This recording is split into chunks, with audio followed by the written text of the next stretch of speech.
ለብሩኬ ወዳጆች እንኳን ደስ አላችሁ እያልኩኝ እስከ ክፍል 42 ድረስ እንግዲህ የብሩኬን ስቃይና የብሩኬን ሰቆቃ እያየን ነበር የቀጠል ነው። ዛሬ እንግዲህ በደስታ ልዕልቴን አፈቅርሻለሁ የሚለው ቃል እንግዲህ ከአንደበቱ ሲወጣ አይተናል ማለት ነው። ካለበት መከራና ካለበት ጭንቀት እየወጣ ይመስላል ብሩኬ ማለት ነው። እንግዲህ ርብቃም አበደች ማለት ነው። አበደች አይገልጸውም። የርብቃን እብደት እንግዲህ ቀጣይ እናያለን። ማህሌትም እንግዲህ እስካሁን ድረስ እንደታገተች እንደሆነው አጋቿል ከሚኪ ብር ሊቀበል መጥቶ ነበር ማለት ነው። ለመጨረሻ ጊዜም እንግዲህ ሚኪያስ በስልክ አግኝቷታል። እውነታም ይሄ አጋቹ ብሩን ተቀብሎ ይለቃት ይሆን? አብረን እናያለን። እንደውስ የሚላት የማህሌት ስቃይ እንደዚሁ እየቀጠለ ይቆይ ይሆን የሚለውን እናያለን። እንግዲህ የሚኪያስ ሸር እስካሁን ድረስ አልተጋለጠም። ለብሩኬ ወዳጆች እንኳን ደስ አላችሁ ማለት እፈልጋለሁ። ብሩኬ የዛሬው ክፍል ለየት ያለ ነው የሱ ማለት ነው። አሰላሙ አለይኩም ወራህመቱላሂ ወበረካቱ። ውድና የተከበራችሁ የቻናል ቤተሰቦች እንዴት ናችሁ? ከኔ ጋር አለሁ አልሐምዱሊላህ። እንዲሁም ክርስቲያን ወገኖቼ ሰላም ጤና ይስጥልኝ ብያለሁ። ለቻናል አዲስ የሆናችሁ ሰብስክራይብ እያደረጋችሁ ቤተሰብ ሁኑ። እንዲሁም ነባሮቹ ላይክ ሼር እያደረጋችሁ አበረታቱኝ። ሰብስክራይብ ላይክ እያደረጋችሁ ለምታበረታቱኝ ከልብ አመሰግናለሁ። በተለይ ኢትዮጵያ ያላችሁ የኔን ቪዲዮ የምታዩ ፕሊስ ቶፕ ዋን ነው የተቀመጣችሁት ላይክ አድርጉ ባካችሁ፣ ወይ ቦታችሁን ልቀቁ ማለት ነው። ስቀልድ ነው ሀባይብ። እና እንግዲህ ሁልጊዜም እንደምላችሁ ሰብስክራይብ እንዳይረሳ። ዛሬ በተወዳጁ ተከታታይ ድራማ ይዘን መጥተናል። እንግዲህ ከክፍል 1 እስከ ክፍል 42 ድረስ ፍትህ ለብሩኬ እያለን እንግዲህ በመጨረሻም ወይዘሮ ሂሩት አስገድለዋለሁ ብላ ክፍል 42 ላይ በጣም አዝነን ነበረ። ደራሲውስ ምን አይነት ደራሲ ነው? ከሚኪያስ የማይተናነስ ደራሲ ነው ወይ? እባካችሁ የብሩኬ ስቃይ ይብቃ ባል ነው መሰረት እንግዲህ ዛሬ ትንሽ ከባለፈው የተሻለ ይመስለናል። ድምጻችን እየተሰማ ነው ለማለት ያክል ነው። ዛሬ እንግዲህ እንደምታዩት የማህሌት አጋች እንግዲህ ሚኪና ከከሰት ጋር ተቀጣጥረው እንግዲህ ሽማግሌ በመምሰል ወደዛ ወደ ተቀጣጠሩት ቦታ ሄዶ ነበረ። ነገር ግን ብሩን ትታመጡ ነው መለቃት አለዛ አለቃትም ብሎ እሱም ተከሰተም ለምን መጀመሪያ እህታችንን አሰጠንም ከዛ ብርህን አንሰጥህም እኛ እንከዳህም ቢሉትም በጭራሽ አላደርገውም ብሩን ስታመጡ እለቃታለሁ ብሏል። በምንስ እናምናሃለን እያለ እንግዲህ ተከሰተ ነገሩን ጠበቅ ለማድረግ ሞክሮ ነበር። ነገር ግን ሚኪ ባክህ ነገር አታበላሽብኝ እያለ ይንቦቀቦቃል። ነገር ግን እሱ ማለት ነው በጭራሽ ብሩን ስታመጡ ነው ብሎ ጥሏቸው ሊሄድ ሲል እስኪ አንድ ጊዜ እህቴን አፍቃኛለች እና አገናኘኝ ይለዋል ማለት ነው። እሱም እንግዲህ ይደውልና ወደ ጠባቂ አኑሮ ነበርና ትቷት የሄደው ስልኩን ታነሳና ታገናኘዋለች። ወንድሜ ባክህ መከራይና ስቃይ በዛብኝ ከዚህ አስወጣኝ፣ አንተ ግን እንዴት ነህ እያለች በደከመ ድምጿ ትማጸናለች።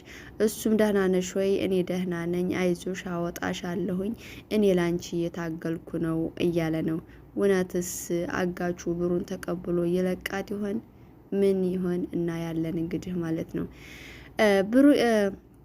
ዳጊም እንግዲህ የብሩኬን ብር የሰረቀበትን ምክንያት ዛሬ ለሰላም ተናግሯል ማለት ነው።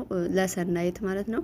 ሰናይት ዳጊ መንገድ ላይ ሆኖ እባክህን ሰናይት በጣም ተበሳጭታለች እና ወደ እሷ እስኪ እንሂድ ባክህ ብሩን ፈልገ መስጠት አለብህ ይለዋል። ሰናይት በእኔ ላይ አትጨክንም ይላል እንግዲህ ዳጊ። እሷም እንዳመረረች ይነግረዋል ጓደኛው ጮቤ ነው ጮቤ የሚባለው ማለት ነው። እንግዲህ ተያይዘው ወደ ሰናይት ቤት ያቀናሉ ማለት ነው። ሰናይትም እሳት ለብሳ እሳት ጎርሳ ተጠብቃቸዋለች። እኔ ብሬን ነው የምጠብቀው፣ ያደራ ብር ነው። እኔ ከናንተ ጋር የምስቅበት የምደራደርበት የናንተን ይቅርታ የምቀበልበት ምንም ችግር የለም። ብሬን አንጡ፣ እንዴት ቃል በላት ታረጉኛላችሁ? አደራ በር አታርጉኝ እያለች እሱም እንግዲህ ከየት አንጥቼ ነው ምሰጥሽ ይላታል። እንዴት 100,000 ብር በሁለት ቀን አጠፋህ ትለዋለች። ነገር ግን እነሱ ቅመውበት ተዛንተውበት እንደሆነ ገብቷታል ሰናይት ማለት ነው። እሱ ግን አልቃምኩበትም አልጨፈርኩበትም የጓደኝ ወንድም ሊቢያ ላይ ሆኖ ለሱ ነው የላኩት ይላል። ይህ ጋር እንግዲህ ምንድነው የሚያመለክተው? ለጓደኛው ሲል ትልቅ መስዋዕትነት እንደከፈለ ነው። አንቺ ነሽ እንጂ የምታካብጂው ብሩኬ እኮ ባለሀብት ነው መልሶ ያመጣዋል ይላታል ማለት ነው። እንዴት አንተ ወደ ብሩን ታጠፋል፣ ትጨፍርበታለህ፣ ትዝናናለህ የኔ ጓደኛ እዛ አብዳ በሰው ሀገር ስትሰቃይ ትለዋለች። እሱ ሀብታም ነው አንቺ ታካብጃለሽ እንጂ ነገሩን እኮ ያመጣዋል ብሩን ይላታል። እሷ ግን ልትሰማው አልቻለችም። ይህንን ብር ካላመጣህ አሳስረሃለሁ ትለዋለች። ከቤቷም እንግዲህ ተበሳይታ ታስወጣቸዋለች ማለት ነው።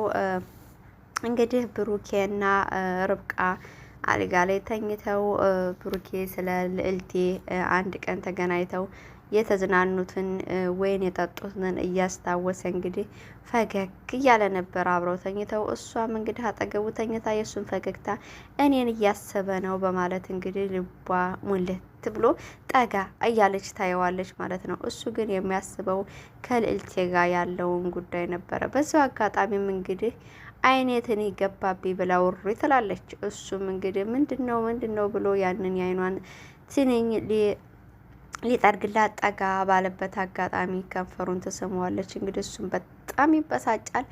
እኔ አንቺ ልጅ ይህንን ነገር እባክሽን ተይኝ፣ እኔ አንቺን የማስብ አልወድሽም፣ አላፈቅርሽም፣ እህቴ ነሽ መቼም ቢሆን ይላታል። እሷ ግን በጭራሽ አንተን ማጣት አልፈልግም እወድሃለሁ እና ልድገምህ ስትለው እንግዲህ ያንን ስሞሹን በጥፊ ይላታል ማለት ነው። በጣም እሱም ተናዶ ትቷት ይወጣል። እሷም አበደች፣ መኝተውን አደበላለቀችው፣ ድብልቅልቁን አወጣችው ማለት ነው። እንግዲህ ተከሰተና ሚኪያስም መጠጥ ቤት ቁጭ ብለው እንግዲህ እየተመካከሩ ነበረ። እየጠጡ እንዴት ነው ማድረግ ያለብን፣ እውነታም ይለቃት ይሆኑ እያለ እያሰቡ ነበረ። አጋቹም እንግዲህ ወደ ማህሌት ጋር አቅንቶ አሁን የሰራሁት ወንጀል አሁን የሰራሁት ሀሳብ ጥፋት ሆኖ ታይቶኛል። እኔ ካንቺ ጋር የልጆቼ እናት ሚስት የሆነች መቀጠል ነበር የምፈልገው። በብር መደራደሪ በጣም እየቆጨኝ ነው ይላል። ይህን ሲል እንግዲህ ያው እንደማይለቃት ቁርጥ ነው ማለት ነው። ከሚኪያስ ብሩን ተቀብሌ ይይሽ መጥፋት እያሰብኩ ነው ይላል። እንግዲህ በጣም ያሳዝናል ማለት ነው። እንግዲህ ብሩኬም ወደ ልዕልቴ ጋር ደውሎ እንግዲህ ምስክሮቹን እንዳላገኘና ያገኘው ሚኪያስን እንደሆነ እያናገራት ነበር። እሷም በጣም ትደነግጥና ሚኪያስ የሆነ ነገር አስቦ ነው እንጂ ሊሆን አይችልም ትለዋለች። ሂሩት እንግዳው እምቢ ብላኛለች ሲላት፣ ሂሩት እንዴት እምቢ አለችህ እያለ የቤተሰብ አካል እኮ በደንብ መቅረብ አለበት እነሱ ናቸው የሚያውቁት ትለዋለች። ቾምቤም እኮ ይሆናል ስትለው፣ ቾምቤ እኔ በደንብ ስለማያቀኝ ሊሆን አይችልም ይላታል ማለት ነው። እንግዲህ ያገኘነውን አድርገን ለማስተባበል እንሞክራለን እና እንደሚገናኙ ይቀጣጥራሉ ማለት ነው። እንግዲህ በተቀመጠችበት አፍቃሪዋ ኤፍሬም እንግዲህ አበባና ቸኮሌት ይዞላት ወደ ተቀመጠችበት ቦታ ያቀናል ማለት ነው። የኔ ፍቅር እያለ እንግዲህ ያንን አበባ ተቀበይኝ ብሎ አበባውን ይሰጣታል። እኔ እኮ በጣም ነው የምወድሽ፣ በጣም ነው ማፈቅርሽ እያለ እንግዲህ እስኪ ያሽችው አበባውን ለሚያምር ሰው የሚያምር አበባ ነው ያመጣሁት እያላት እኔ መቼም ያንተን ፍቅር ልቀበልህ አልችልም፣ እኔ የማፈቅረው የምወደው ሰው አለኝ ስትለው እንግዲህ ብሩኬ ከኋላዋ መጥቶ ቆሞ ነበረ ማለት ነው። እንግዲህ የማፈቅረው ሰውም ይሄ ነው ብላ ታሳየዋለች ማለት ነው። እሱም እባክህን እስኪና አንድ ወንድ ምን እያደረግህ ነው ሲለው፣ እስኪና አንድ ወንድ ውጭ እናውራ ብለው እንግዲህ ተያይዘው ወደ ውጭ ያቀናሉ ማለት ነው። እባክህን ልዕልቴን ተውልኝ ለኔ በጣም ነው እማፈቅራት ሲለው፣ አንተ ሁለተኛ እሷ ጋር እንዳትደርስ እኔ ልዕልቴን በጣም አፈቅራታለሁ፣ ወዳታለሁ፣ የልጆቼ እናት የወደፊት ሚስት ላደርጋት ነው ብሎ እንግዲህ ለመጀመሪያ ጊዜ አፈቅርሻለሁ ብሎ ከርብቃ ልዕልቴን መረጠ ማለት ነው። ብሩኬ በጣም ደስ አይልም? ከዛ ሁላ ሲቀይ እንግዲህ ምንድነው የሚባል ነገር አለ፣ ከመከራ በኋላ ደስታ አለ እንደሚባለው። እንግዲህ አሁን ላይ የብሩኬ መከራ ትንሽ የቀነሱት ይመስለኛል። ደራሲው ትንሽ እየሰማ ኮሜንት ያነባሉ ስላችሁ እኮ በምክንያት ነው። ኮሜንት ላይ እባክህን አንተ ደራሲ የብሩኬ መከራ ይብቃ የሚል እንግዲህ ብዙ በስቶ ነበርና እየሰማ ነው ማለት ነው። ትንሽ ጨካኝነቱን እየተወነው ደራሲው ራሱ ማለት ነው። በቃ ደራሲው ከሚኪያስ አይተናነስም የሚል ኮሜንት ራሱን የቤት ተቀምጦ ነበር ማለት ነው። ልክ ነበር ማለት ነው። እና እንግዲህ በሚገባ አስጠንቅቆት እሱም እኔ ብሩኬ ልዕልቴን አጥቼ መኖር አልችልም፣ በመወስነው ውሳኔ ተጠያቂው አንተ ነህ ይለዋል፣ ማስፈራራት ጭምር። እሱ ደግሞ በጭራሽ ምንም አታመጣም፣ እኔ ከልዕልቴ ጎን ነኝ ይልና እንግዲህ እሷም ያንን እያዳመጠች በደስታ ልቧ እየተሞላ ነበረ። ምንም አታመጣ ተባብሎ ተለያይተው ወደ ልዕልቴ ይመለሳል ብሩኬ ማለት ነው። እሷም እንግዲህ ያን ሰምታ በደስታ ትቀበላለች። ብሩኬ ትወደኛለህ ማለት ነው ስትለው አዎ እወድሻለሁ ይሰማሽ እንዴ ይላታል። አዎ ሰምቻለሁ ብላ እንግዲህ ስራዋን ኩላ ትታ ይሄንማ ፍቅር ዛሬ በደስታ ማጣጣም አለብኝ ና እንሂድ ብላ እንግዲህ ይዘው ወደ ቤት ታቀናለች ማለት ነው። ወይናቸውን እየጠጡ እንግዲህ ወደ ጭፈራ ዓለም ውስጥ ገቡ። ይህንን በህልሟ ያለመችው ርብቃ እንግዲህ መሽቶ እንኳን በር ላይ እሱን እየጠበቀች ነበረ። ጋሽ ዘነበም እባክሽን ልጄ በብርድ ምን ትሰሪያለሽ? አትገቢም ወይ ቢሏት በጭራሽ ልትገባ አልቻለችም።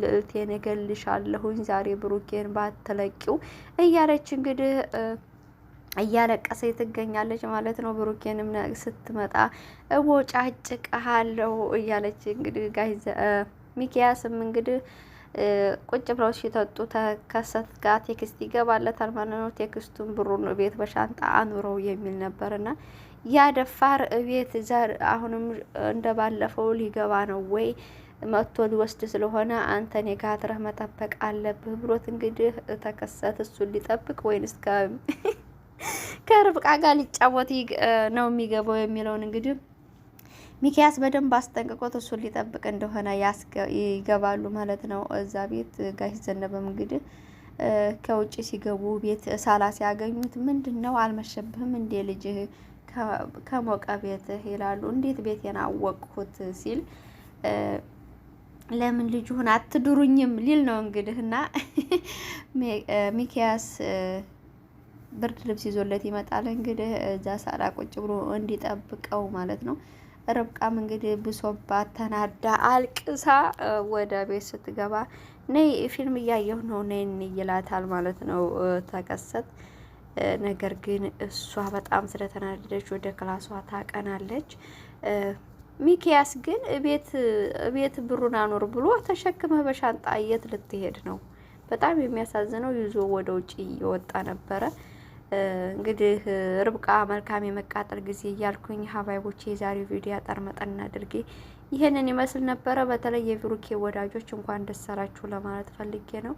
ሁላችሁንም ወዳችኋለሁኝ። ላይክ እንዳይረሳ፣ ሰብስክራይብ አትርሱ። ባይ ባይ።